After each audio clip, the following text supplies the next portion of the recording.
The Citizen Coalition for Change self-appointed Secretary General Tshabangu has made fresh senior appointments in the divided opposition party in another show of defiance amid attempts to clip his wings. Salamila mashoko atinoda kuti aiwa pane madevelopments matsva zvekare obuda achiiswa nemukwaniso Tshabangu anozikanwa kuti panguva inoi vanhu aiwa havachambomuteereri nekwakanzwa pamusoro pake havachatombona basa anoda kutaura kuti mukomana uyu aiwa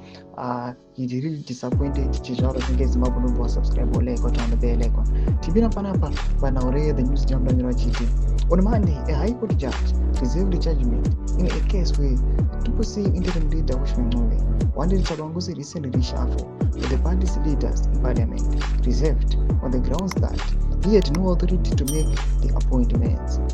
In the latest appointment, Rademia Mafume was made the party's local government caucus chairperson. Mafume will be deputized by Bulawayo Councillor Edwin Lofu.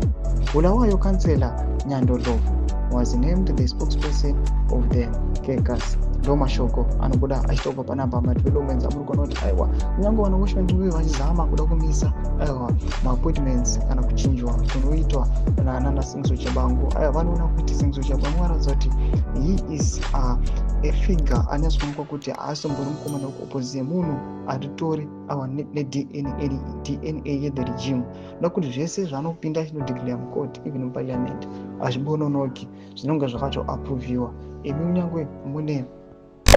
maappointments enyu kana zvichemo zvenyu hazvitombonzwikwe tudze mafungiro enyu not kudii pamusoro pechiitiko ichi bida kume section yedu dzemafungiro enyu subscribe like on the bell icon.